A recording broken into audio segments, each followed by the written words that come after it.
Is there anything I can do for you two? I'm afraid that Wangsheng funeral parlor isn't in the best state to receive guests. We've come to see Zhongli. Could you please tell him we're here? Unfortunately, Zhongli isn't here at the moment. It seems he went to Northland Bank. Doesn't the Northland Bank belong to the Fatui? Last time we saw Zhongli was before we went to the Golden House. Do you think he doesn't know about the attack on Liyue? Visiting the Fatui at a time like this could only mean more trouble. We had better go and make sure that everything is okay.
You call this cooperation between Harbingers?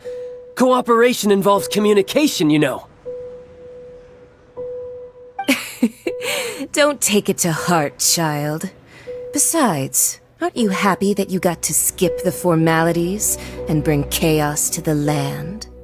I'm sure you must have enjoyed that. Oh, it seems that some of your friends have arrived. Hey, it's Zhongli and Child. And you're also one of the Harbingers?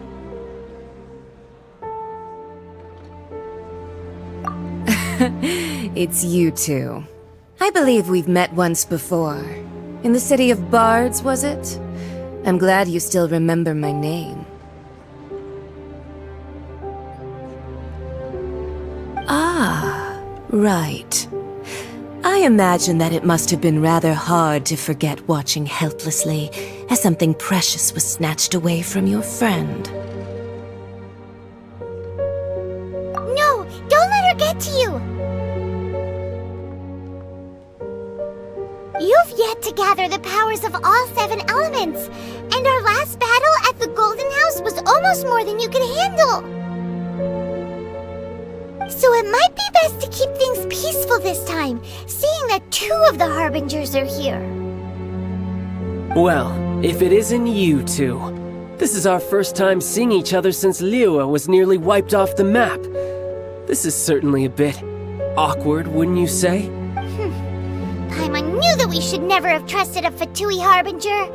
Oh, now don't say that. Sure, I may have misled you, but I never had anything against you personally. Besides, I thought we were getting along quite well together, didn't you? Except for that little tussle we had at the end. Nothing personal. We just have different views, that's all. Of course, you may very well hold this against me, but that's up to you. The real deceivers here are Senora and Zhongli. Curse them for leading me on. So actually, I think... Stop wasting time, child. There'll be plenty of time to chat once I'm through here. You remember the agreement, Morax. Now, if you would be so kind. The Gnosis, please. talking about? The contract is fulfilled. That which thou seeketh is now bestowed unto thee. For my promise is solid as stone.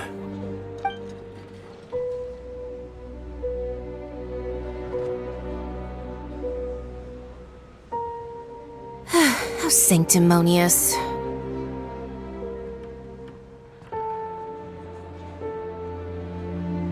What? So you're the Lord of Chio? No, wait! That's an exciting twist and all, but why give the Gnosis to the Fatui? I do not give it for free. I give it as agreed upon in the contract, for it is a matter solely between the Tsaritsa and I.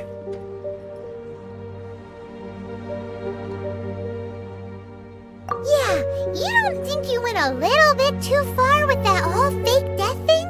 Everyone was preparing the ceremony for you, and splat! This big dragon falls out of the sky, and all of Liyue goes into an uproar. Talk about a disaster.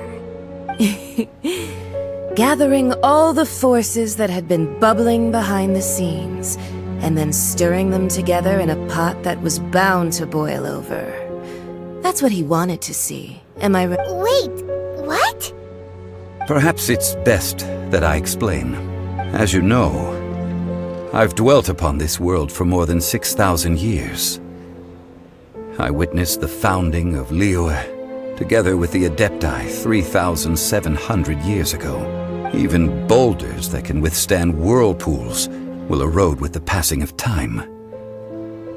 I kept convincing myself that cracks had not begun to form, and that the end of my time had not yet come, until one drizzly day, as I was strolling along the harbor, I heard a merchant tell one of his workers, "You finished your duties. Go ahead and call it a day." I stood motionless among the crowds, asking myself, have I already finished my duties?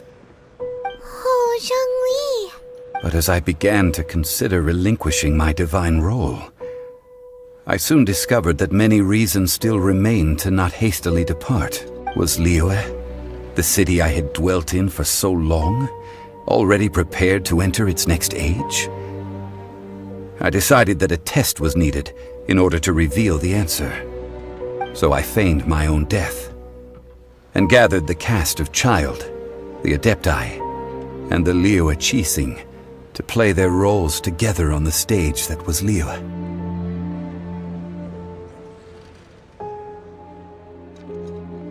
Indeed I was. The Gnosis, which I had kept for so many years, suddenly seemed to have lost its meaning. That's right, which is why I continued to safeguard the Gnosis until now. So you mean that if the chaos ever reached the point of no return, you would simply appear and use your divine powers to bring Liyue back under control? Of course, and it would have been all too easy for him too. Just as a child quickly matures after losing their parents, so has Liyue matured when faced with the death of its deity. I was pleasantly surprised with the finale of the show that you all put on. Why, you even deserved an encore. The Adepti deserve the greatest applause, considering their years of seclusion. They hardly recognized the city, yet faced with such a crisis, they exerted the greatest amount of restraint. Not only did they manage to cooperate with the Qixing, but in the end, they even tried to understand the heart of the people. And hats off to the emissary dispatched by the Cryo-Archon to fulfill our contract, Signora. She managed to keep everything she knew in strict confidence, far from the eavesdropping ears of her colleague Child, just as I had requested. All the while, I carried on as Zhongli, and fulfilled the traditions of Liyue in this mortal form. Thank you for walking that path with me, Traveler. These things were all a part of my script. The only unforeseen plot twist was the conduct of the Liyue Qixing. I had expected them to do no more than the Adepti, to come to the defense of Liyue. But when all was said and done, they seized the opportunity to supplant Liyue's divine protectors, and used the subsequent power vacuum left by my death to quickly gain complete control of Liyue. Huh? That doesn't sound good at all! On the contrary, I think it is excellent. I had always feared that it was too soon for them to take over from me. And it was also that which I longed for the most. As such, this is the best parting gift anyone could have given this god of old. Hey, what about me? Doesn't anyone feel the least bit of remorse for deceiving me? You've practically kept me in the dark! I think that thanks would be more appropriate. You certainly played no small part in all of this, wreaking havoc and turning the city upside down. The Lord of Geo ought to thank you for your performance, if anything. If you hadn't created the pressure of a battle between mortals, adepti, and a god, the lump of coal resting in the hands of the Geo-Archon, Liyue would never have been able to become a dazzling diamond of a city. Huh? Just whose side are you on, mocking me like that? Are you itching for a fight? Hey, haven't you learned the Liyue saying, don't always call it as you see it? Well then, with the Gnosis in my possession, I have no use for such idle chatter. We should return to Zapoljarny Palace and seek an audience with Her Majesty, the Tsaritsa. Come, child. Fine. I'll meet you there later. I'm not sharing a boat with the likes of you. Do as you wish.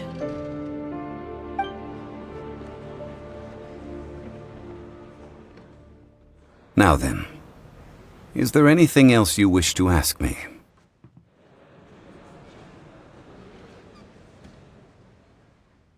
Right! As Zhongli always told us, a good trade is a fair trade. Paimon has no idea what could be a good trade for a Gnosis. Realistically speaking, there is no such thing. Huh? However, I am the god of contracts. For thousands of years, I have made countless contracts. If the deal was of no benefit, then I certainly would not be inclined to agree to it. My agreement with the Cryo-Archon will be the last of my contracts as the Geo-Archon. My contract to end all contracts. As for the bargaining chip that the Tsaritsa used to balance the scales, uncover that answer for yourself in your future journeys.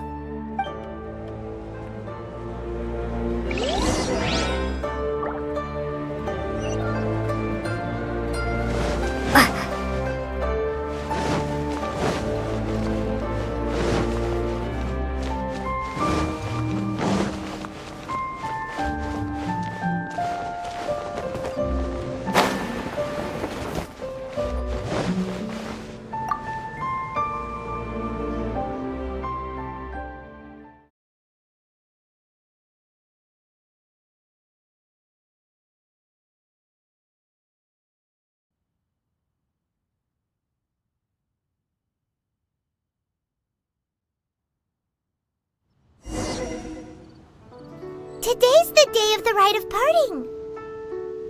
Although the star of the show is fake, we've spent so much time trying to organize it, it would be a real shame not to go there now.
You know that god from the ocean couldn't have just shown up out of nowhere. I mean, it's been 2,000 years since Rex Lapis subdued it. Yes, and to think that this happened right on the heels of the incident. Say, do you think the person who assassinated... Now that you mention it, that's very possible. Yes, it's very... I mean, it all fits together. That person must have colluded with the evil god to harm Rex Lapis. Oh, that wicked black-hearted... Still, what sort of supernatural prowess must this person possess to be able to do such things? I have never heard of such a person in all my years. Ah, forget it. Guessing's no use to us. Look, the Millilith over there looks like he's about to make an announcement. Let's hear what the Ministry of Civil Affairs has to say first.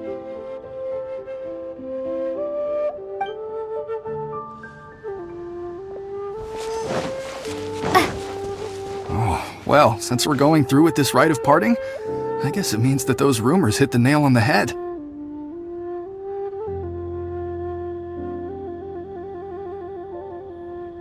So Rex Lapis is really... Oh, come on. There's only one real possibility in my mind. I've heard that the assassin was that Fatui fellow. Youngish, pretty high in rank. I think they called him Child.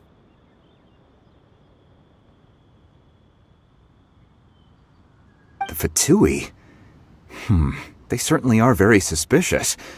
Who knows what those greedy, crooked folks... Shh! Lower your voice. If the Fatui catch you in their sights, Rex Lapis won't be around to protect you this time.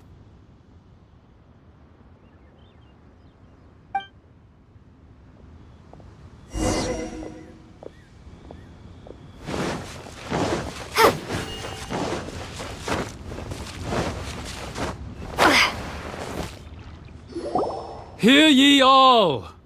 The Chi sings words. Though a dragon soars ageless as the mountains, it too gods and adepti live glorious lives, but both light and shadow have their season.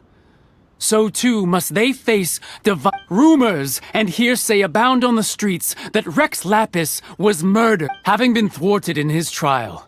Rex Lapis's soul has recouped the celestial heights.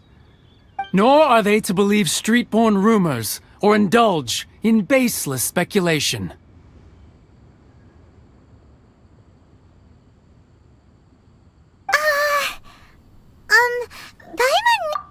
So that's how they're spinning it. Something feels off. Why would they suddenly give up looking for the murderer? Not to mention how this excuse sounds like something they just made up on the spot. Could the Qixing already have known that Rex Lapis wasn't dead? But Zhongli said that neither they nor the Adepti knew anything. Did Zhongli exactly, right? Ooh, seems like the rite of parting has been going on for a while now. Let's go have a look.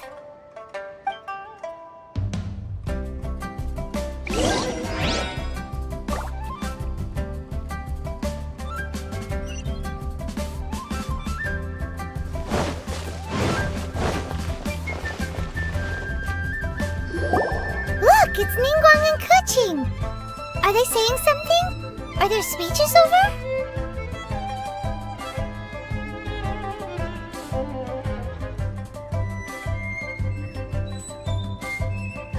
As said previously, Rex Lapis's soul returning to the heavens is the end of the contract.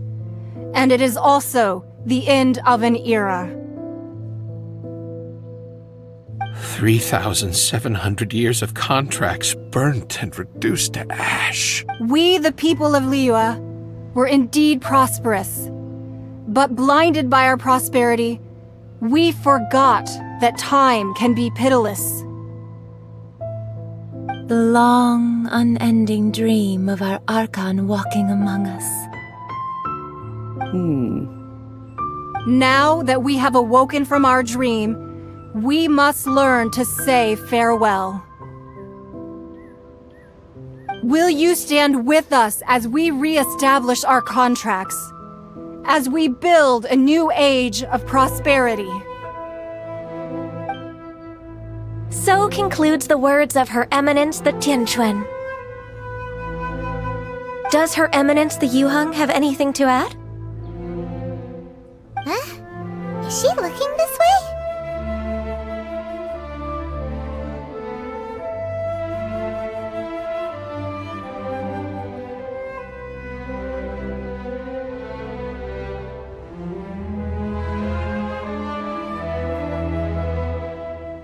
Traveler.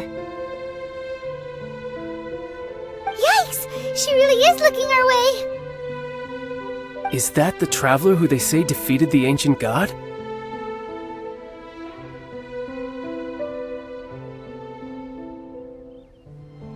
So young.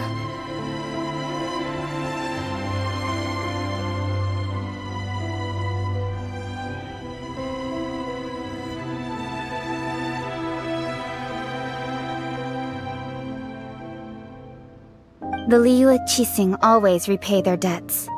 And as you have heard, our eyes see far and our reach is long.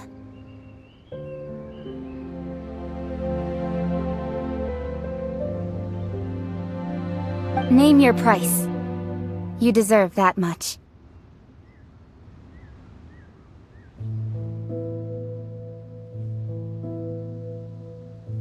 Whoa!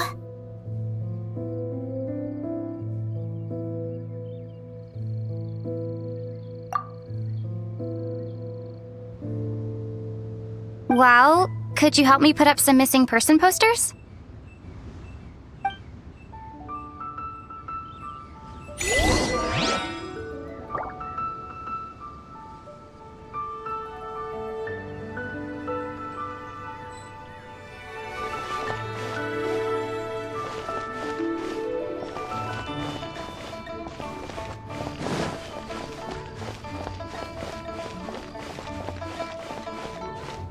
Ah, Rex Lapis. Oh, Rex Lapis.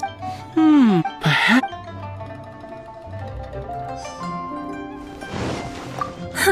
Thought it seemed well.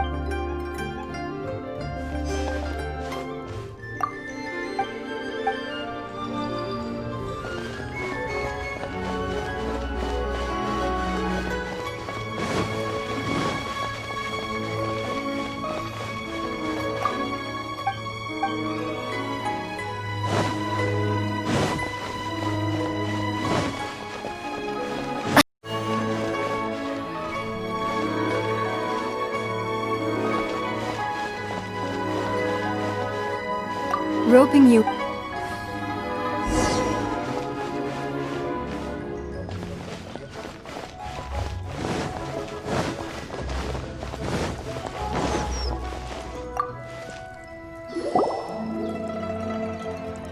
Zhongli! Look at this! Everyone in Liyue is caught up in their emotions, thinking that they'll never see Rex Lapis again. And here you are looking all relaxed. Why would I not feel more at ease after laying down the burden I have borne for 3,700 years? Right. If the two of you can spare the time, I should treat you to a meal at the Xinye kiosk. Ha! That sounds like big talk, Zhongli. Paimon might have believed you if you were treating us to some third-round knockout, but you'd have to pay out your nose just to stand inside Xinye kiosk. Are you sure you can afford it? You're right. I do lack the Mora. As the Rex Lapis Morax, I can easily create Mora. But since I have chosen to walk this earth as the mortal Zhongli, I should abide by the same rules that mortals do. When I was journeying with you, though I still had the Gnosis in hand, I knew that I must soon retire from my role as an Archon. So I had to rehearse a little for my new life. Oh, no wonder! Paimon gets it now. You didn't look at the price tags when we were spending because you've never had to. But since you weren't used to not being able to just make more Mora as and when you wanted to, you had to try becoming a parasite to society who lives off of other people's credit. Well, we were only spending Fatui money. You don't have to say it like... In the City of Commerce, we do not merely exchange money or goods. We also exchange knowledge, memories, and foresight, as well as positions, roles, and lives. The Archon Morax could never experience life as the true mortal Zhongli could, no matter how many times he descended to be with his people. I must thank you for that. I will treasure the memories that I made as Zhongli, traveling the streets of Liyue with you.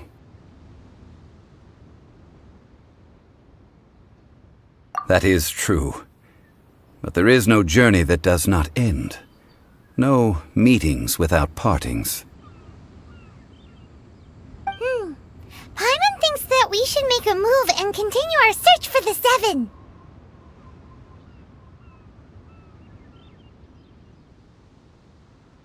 I fear that continuing your journey may be difficult. The nation that neighbors Liyue by sea, Inazuma, is presently closed. Yes, the nation has been closed by order of its deity, the Electro-Archon Ball. And just as the people of Liyue preferred to call me Rex Lapis, she too goes by another name among locals in Inazuma.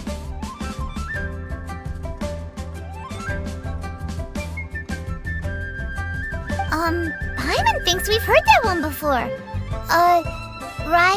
Raiden? That is the case. And since Raiden is also the shogun of the Inazuma Bakufu, people call her... That said, though people at the wharf were saying that the situation in Inazuma is very tense, Paimon doesn't remember that always being the case. It wasn't that bad last year.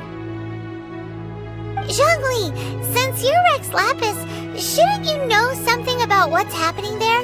Just how did Inazuma become a closed nation? It's because of visions. Visions? When faced with circumstances beyond their control, humans often bemoan their lack of power. But if a person shows true strength of will at a desperate and fateful moment in their life, the gods will look upon them with favor. This is what visions are.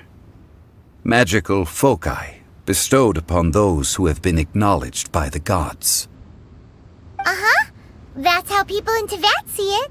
But starting from last year, the Raiden Shogun began promulgating the Vision Hunt Decree. Vision Hunt? Yes. It was an order to seize all visions within Inazuma's borders, and to inlay them upon the hands of a statue of the 1,000-armed, 100-eyed god. They want to seize visions. But why? Aren't visions blessings from the gods? I should think that in the Raiden Shogun's eyes, it is precisely because they are divine blessings that they should be under the sole dominion of divinity. Whoa, that's harsh. The Animo Archon is the god of freedom, and the Geo Archon is the god of contracts. For her part, the Raiden Shogun is the god of eternity. It seems as though she has finally decided to eliminate any unstable elements that could pose a threat to her eternal realm. The fact that even I, the oldest of the seven, have now passed away, will only strengthen her resolve to pursue eternity. Knowing her, she must have again quoted that adage she is most fond of when proclaiming that decree to her people. 7 ideals for 7 gods. and of these eternity is nearest unto heaven. All right then. Was there anything else you wish to know? That said, I hinted as much to the how did I accomplish that you? All right then. Was there? Yeah, about that. These are indeed I've heard that Ningguang. Those. All right then. That's right. Since Morax also isn't The Mora present now. is it? Yes. Then did you? Oh, a private fund. It's a shame. What's a shame? It's a shame that. All right then. Was there anything else you wish to know? The time of the Kuching is absolutely now. Could the original All right then. Was there? Well then. I suppose you'll have to find a way to get inside this.